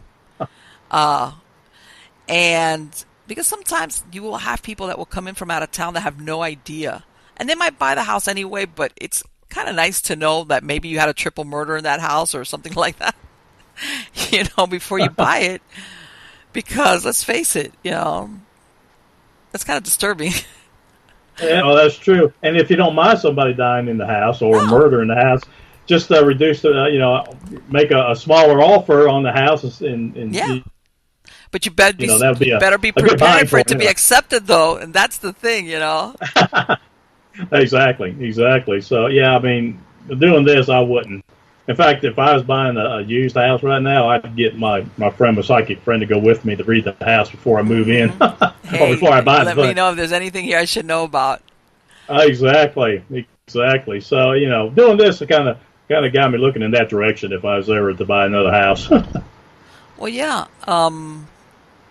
I found out that in this neighborhood where I used to live at, the houses date from like the '60s, and like in '70 something. I mean, I found this out as a matter of fact a couple of years ago. I found the house as it is. Back in the '70s, this guy, he had bought the house, lived there by himself. One day, disturbed man decides he drives up from the county, Miami, goes to the county over. This was the '70s, a lot of hitchhiker, picks up a young teenage couple, brings them back. I think they had hitchhiked from Ohio or some other state. Brings them back to his house. He had made a soundproof room, basically for torture. Um, Mm. First made them do sex acts, and then he tried to get together with a girl, and the guy like wigged out, killed the guy, the boy, the teenager, cuts him up into pieces, puts him in the bathtub, cements it in. Good Lord. Somewhere in all of this poor girl manages to get out of there. Runs to the police, tells the police call her mother, and her mother in the other state don't believe her, she's a liar. The meantime, I guess when this girl got away, this guy goes out to his backyard and drinks a chocolate shake laced with cyanide. Oh His wow. next door neighbor, who's hanging some clothing, sees him out in the back. He was kind of an unfriendly guy, by the way. Like, he wouldn't talk to any of his neighbors, but she sees him sitting in the lawn chair in the backyard. But then the next morning she comes out, he's still there. And it had rained or something, so she finally calls the police and she says, I think there's something wrong with my neighbor. He's been sitting in his lawn chair. They come and they find him dead, and that's when they found the kid. But anyway, fast forward, I did some digging around, and that house that occurred in, it's been bought and sold a gazillion times. Yeah, Whether I've those heard. people ever knew eventually down the road, uh, what happened there, probably not. Yeah, And it, probably not. and even the prior owners, maybe they might have known enough to tell them, oh, there was this really grisly thing going on here with this disturbed guy. But yeah, yeah. As a matter of fact, eventually I'm going to do a show on that story because that was that was pretty bad. Yeah, it'd be Um, nice to know what they experienced while people move out and exactly, don't stay there. exactly. Like, I wonder if it's haunted. what whatever happened to those people.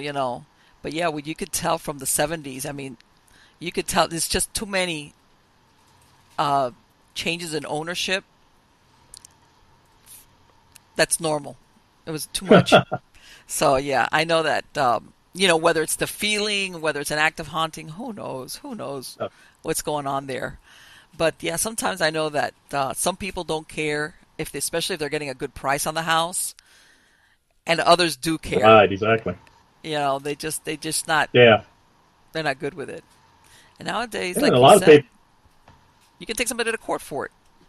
Yeah, exactly. And some people like haunted houses, like the idea it might be haunted. They'll pay extra to buy the house. It's like, Yeah, you mean it's authentically haunted? Yeah. yeah, okay, I'll give you $10,000 more than you're asking for. Well, I know that I've seen some places that they buy them and they turn them into like what they call paranormal labs, but the owners do not live there. Big Right. difference. They'll have people, if you want to, let's say, pay to go into the weekend and capture evidence, but they don't live there themselves. Oh no, No, it's because like, I know that it's yeah, whatever, whether it's residual or active, they just don't want to be a part of it. So, do you have any interesting cases coming up, Ed? oh well, we don't know until we get there. But right now we got well, we're kind of booked all through December with private Really? residences, but we are going to do a fort next in December, and Mm-hmm. it's a fort in Alabama. We Okay. haven't done a fort before, and then next April we're set up to go to St. Albans in Virginia, St. Albans Sanatorium, and Okay. then we're trying to. Most of us have already been at the Waverly Hills, but we haven't been as a team. Mm-hmm. So we're gonna set that up, but we have to wait till the first of the year before they'll start taking applications for people for teams to come in to investigate. So Right. sometime in the near future we're going to do that. And anything that might come up along the way, we're going to go check out. But right now those are the public interesting places that we're going to go to, and Okay. if your viewers, know of any nice places like that, let us know. Sure. Absolutely. Like I said, I on the way back, I did stop. I stopped in Knoxville at this place that used to be an old asylum that they're turning into a park. That was really interesting because a lot of people. It had been like an insane asylum for like 126 years, and it Wow. was right outside of Knoxville. And they've demolished a lot of the buildings, but a lot of people, it's like, yeah, that happens a lot. You could demolish the buildings, but when you've got the use of the land for that long for this purpose, it's inevitable. You're going to Yeah. get people having experiences, even if they're walking their dog in the park. Yeah. Oh, yeah. Yeah. I don't know. Have you ever heard of the Wine Cough Fire in Atlanta? It No. was a hotel. It was a hotel. I forgot what year it was. It was maybe back in the 40s or somewhere around there. But it was the biggest loss of life in a hotel fire ever throughout the Really? world. Yeah, 250 or 60 some people died. But Oh, anyway, they recently a few years back, I don't know, about 4 or 5 years back now, they turned it into apartments or condo. So yeah. we can't get in there to investigate, but I just wonder if there's any activity because it was a tragic event for a lot of people, and like you were talking about earlier, they may just have unfinished business. Or They whatever. They're need to. still caught in that loop of Yeah, whatever it was, maybe their last moments. It's unfortunate. Which I look at it as if you really want to think of it, that's got to be a type of hell where you're caught right. in this loop of reliving, or let's say in that case, trying to escape and get out. You know, of And if there was a fire, whatever the case might be. That's got to be horrible if you think yeah, and about then it. you end up with the same fate. You still die of a tragic, horrible tragic death. So Hmm. hate to think about that, but no, we're here to try to help those people too. Try to Yes. help break that loop. But yeah, if talk about renovation of places, yeah, the energy is going to still be there, and Hmm. people that move in new apartments or new condos and they have the experiences, they don't realize that Yes. what was there on the land prior to the building being built that they're living in. Yes. And then a lot of these cotton mills nowadays are being converted to apartments and condominiums. We actually did a cotton mill years ago, and we did have some good activity in it. And Hmm. over the years, they used child labor and everything Yes. else. So and a lot of people died. We've done some like sloth furnaces in Alabama and Birmingham, Uh and that's huh. a real popular place with a lot of people that Yeah, because I died. heard there were horrible accidents that happened there with the Exactly. workmen. Yeah. Exactly. So there's I think there's some residual. I think there's some intelligent hauntings there, but yeah, it's these are tragic places, and like the cotton mills and the places they renovate, and even like talking about the land. They could take the Hmm. building away, but the land's going to retain the energies. So yeah, we never know. That's one thing we Well, investigate is the you land know use. what? And I've recently I came across two examples. One was from 2015. Another one was at the beginning of this year. One was in Paris. Another one was in what they call Old City of Philadelphia, which the name implies is the older part of Philadelphia, where they had to do digging for whatever reason. And all of a sudden, they found a whole cemetery of people that were supposedly, like in the poltergeist, moved to the other cemetery, Right. and they left the the coffins there. It's not like we're talking a couple. They actually left like the whole burial, and eventually like, Wow. shh, don't say anything about it.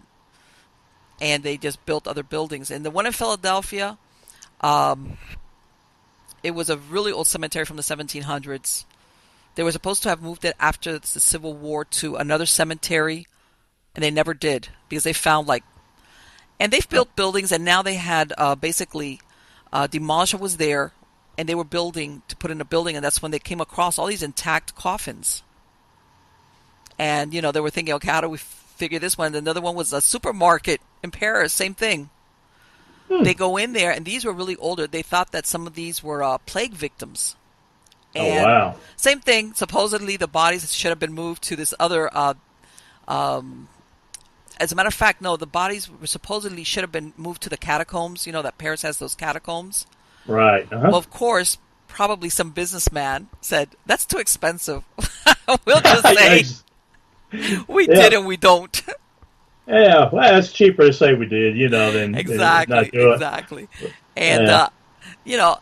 it's inevitable. Yeah, you think it's dead people, but sometimes some of them do linger out where they last had their bodies. And that's why sometimes you get experiences that you're like, this is a brand new building or this is a brand new house. What's going on?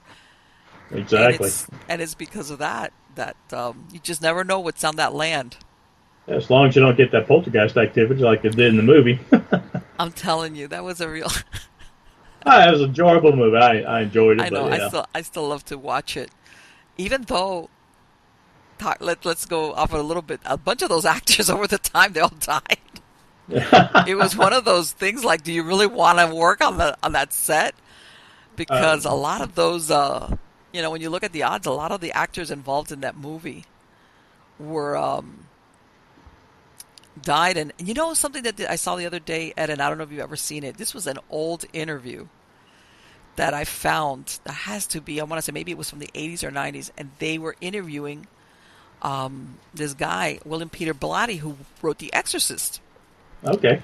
And he was saying, I was surprised because like I said, I had never seen this interview. He was actually saying where they had to get the first set that they were working on blessed. Oh, really? Because they had because you always hear like what they call those urban myths that that people, there's really no truth to them, but they were interviewing him because I guess he was a consultant, or I don't know if he wrote any of the scripts for the movie. And he was saying that the first set that they were on, they had to get it blessed, because there was a lot of really unusual things going on. And then I think they went to another set or something. They were filming someplace else, and it was okay. But then the activity started to back up. But I was like, man, I had never heard of this from somebody that was actually there, and he was serious. He wasn't kidding either. And I was like, wow. It seems like I heard something. I didn't hear that interview, but it seems like I heard something about activity was going on the sets. Not only with that movie, but other movies similar where they do like the demons or possession type movies. I think it was the movie Damien, maybe. Probably. I think it was the first one. I think they made a remake of it, but it seems like they had some activity going on there too. So yeah, it's look at the subject matter and what they're doing. Well, no, and you know what? And I'll be perfectly honest with you. A lot of times I think, this is, when I hear stuff like that, it's like they're just hyping it. This is all made up. This because it sounds scary. It's just, but when I was listening to that, I was like, what? Okay. Yeah, when you hear from like somebody like that, that's like there, he had no reason. It's like, okay, it's enough. You wrote a really scary book. Thanks. Yeah, and then it's after the fact too. The movie made millions of dollars, so why not? Yeah. That's. I mean, that would. Yeah, I mean, talk about, that's the one book that he wrote that's like you don't have to write anything else, because I remember I snuck out and I went to see that movie when I was like 13, which my mom had told me forbidden me to do, and I lied to my uncle and his wife, and I said, yeah, I could go. And that was the most horrible experience. I was one of those that was like, I went for a couple of months where I would sleep with my mom. Well, that movie left an impression too on me, and I was like, what?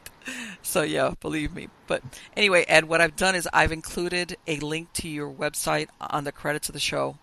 Okay, so if anybody in the area needs to get a hold of you guys, they can contact you, and I guess I don't know if you only work in Georgia or if you go outside of Georgia. But I guess the most important thing is getting a hold of you so that you can take their inquiry and take it from there. Right. Yeah, Whatever. we do sometimes go out of state. If it's something that's really far off or if we're booked Mm-hmm. up, we'll try to help them find another group that's reputable Right. in their area. So, maybe refer them to that group. So, yeah, I mean, that's fine if they want to contact us. And maybe it's just for a question or something. We can answer the Mm-hmm. question and all.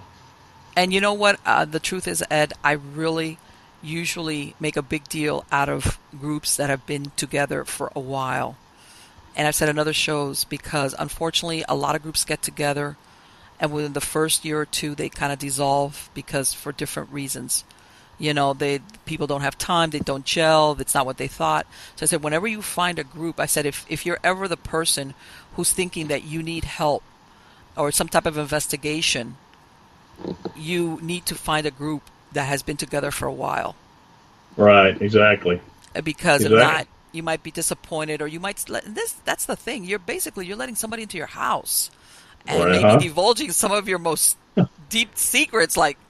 So you want somebody that knows what they're doing, that they've been together, that you could look and they sound professional, and at all costs that it knows how to keep the case confidential if that's what they want.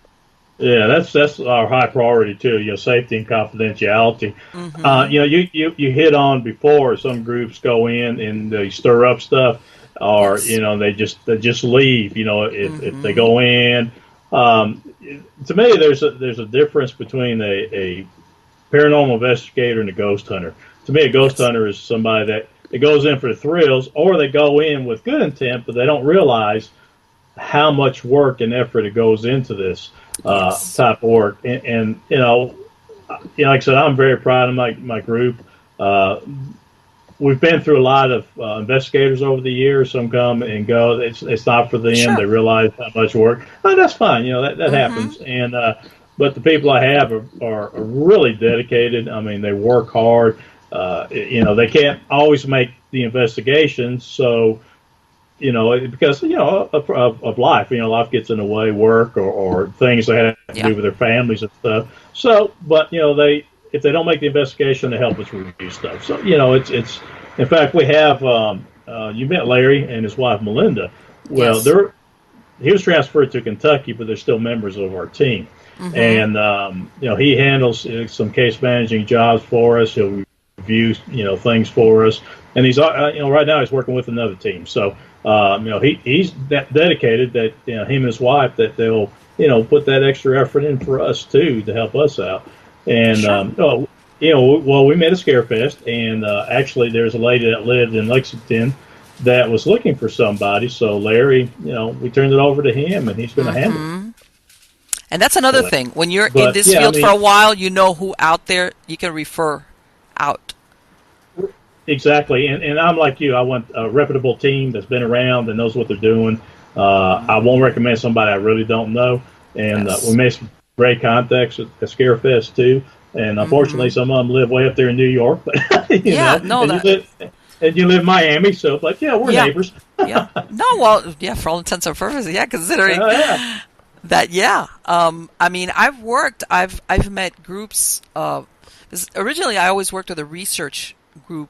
That was the Hall of Florida, and basically they had it investigate. I consider myself always a freelancer, and they would just pull in investigators from wherever the case in Florida was at. Okay. Um, but I worked with a lot of groups lately that they've asked me to go in, just because they need somebody that's experienced and they need an extra hand. I mean, for a variety of reasons. But yeah, they. It's always good to have a good network of people or groups that that you can refer a client to them and say, and they're not going to make you look bad. In other words, in other words, that they're professional. Exactly, and that they kind of investigate like you. I mean, each team has Yes. their ways of doing it, Mm-hmm. but you have your core beliefs, like we don't provoke, and we Oh no. respect the client.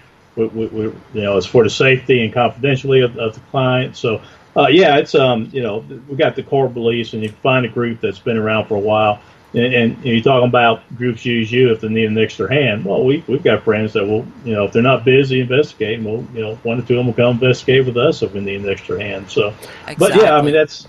And unfortunately, you've heard about some teams are just, very protective of a certain area. Well, we're not. If we got all kinds of groups around us, so there's enough out there for everybody, and we should share information and compare notes, and if we really want to learn what's going on the other side. And you know what? I remember I spoke to a gentleman.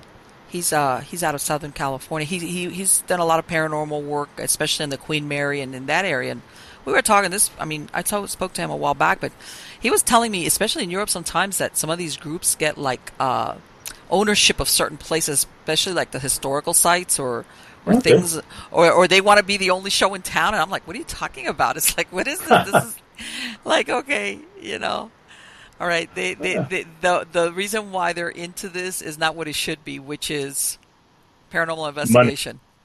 Yeah, I mean they're in it for the money, and Exactly. but it takes money. I mean, it gets expensive doing this. But yeah, Yes. if you're going to be possessive of a place just so you could have just your access and allow people you Hmm. want in there or sell tickets or whatever. I mean, that's them. I don't, I'm not going to condemn them for doing that, but I don't, on the other hand, I don't think it's right. I think, it's up to the owner of the building, up to whatever to let whoever in they want, to investigate. Kind of Yeah. like Waverly Hills. Waverly Hills is open to everybody. Well, yeah, and that's the thing. As a matter of fact, tomorrow I'm scheduled to do like I've kind of done the investigation. I'm going to actually do a tour for one of the one of the development. That there's certain departments in the county government or city government that they want to develop certain areas, and I'm going to do a paranormal tour for them tomorrow out of this. It's a 1930s skyscraper, one of the first that they built in downtown Miami. Oh, And I wow. know that there's a bunch of groups out there or individuals that are scratching their head trying to figure out how I got access to this place. Well, you, Basically, it's because I've been around since the 1990s, and a lot of people know who I am as far as I'm not going to make you look bad or right. unprofessional or, um, you know. And as a matter of fact, originally the tour was supposed to be for 20 people, and then it became 30 people.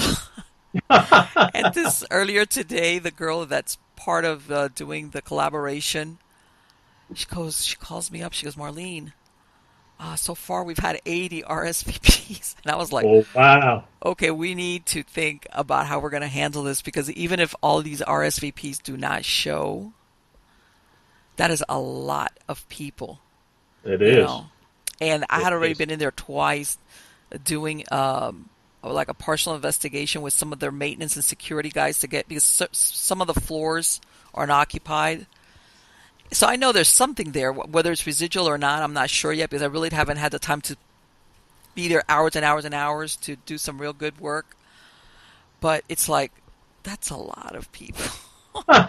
Exactly. Yeah, we did. The first time I went to Waverly Hills, they I was invited, and it was like a group of 60 that went, and we split up in like teams of 15, and we split each floor up, and spend an hour on it. But they got to the point where people were crisscrossing each other, Hmm. and 80, 60, 80 people is just way too Well, no, many I people. told her, and I told her, look, because she goes, oh, I want you to be able to handle it. I said, it's not so much whether I can handle it. It's that if people go to have an experience or a tour or whatever, they're going to be shortchanged if you're having to share it with that many people. So I mean, we Exactly. made plans of how we're going to handle it and everything. But yeah, there's definitely an interest in the paranormal. But I guess the point that I'm trying to say is that when you get a reputation for being a professional, uh, it it's it, it's worth the times that you act the right way because it follows you around, whether it's good or it's bad. It's Exactly. because I hate to say it, that sometimes there are a lot of kooks out there as far as paranormal investigators are concerned. I know you've run across some, right? Oh, absolutely, Okay. absolutely, and I'm sure they probably said the same thing about us from time to No, time. no, no, no. You know what? No. I'm telling you, you could tell the difference. Um, I have run across some people that I was like, you know what? You shouldn't be doing this type of work. This is not for you. Your best intentions could be that, but this is not for you. And I'm going to say it, Ed, and before I let you go, everybody, I know there's a lot of people like because of the shows, they're enthralled with being a paranormal investigator, but not everybody is mentally, emotionally suited to this. That's true. That's true. There's people out And there, despite their best intentions, that their psyche is not meant for this. Especially, I mean, there's a whole host of psychological reasons that sometimes they basically end up being a liability to their team and to themselves, especially if they run into something that's truly dark right. and intelligent. And like I said, I've run across some of those, and it's like, nope. So that's what I'm saying. That being a professional does have its perks. Yeah, really, exactly. Having the personality to be able to handle something like this too. But yeah, it's we look at ourselves as professionals. It's a learning process. We're always learning something. We Hmm. run into stuff that if we run into something that we haven't seen before and we need to take a step back, we will. But Yes. it's not doesn't mean we're going to run away. It means we're going to Right. rethink our approach to what's going on. I mean, it may not be dark. It's just you know Hmm. I don't know, it'd be something weird. But anyway, yeah, I'm going to have to let you go because I see my battery's about to die here. Yes, it has been fantastic. Like I said, I have your link on the credits of the show, and it was wonderful. Thank you so much for the time that you spent with me tonight. I loved it. Oh, You were me too, great. Marlene. So are you. You're very easy to talk to, very laid back, and I look forward to Likewise. doing this again. Thank you so much, and take care. Have a good weekend. All right, you do the same. We'll talk to you later. Bye Bye bye. bye.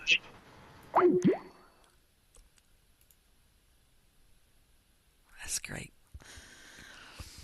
Yeah, Ed was another person that I met when I was over there in doing Scarefest in Lexington, Kentucky.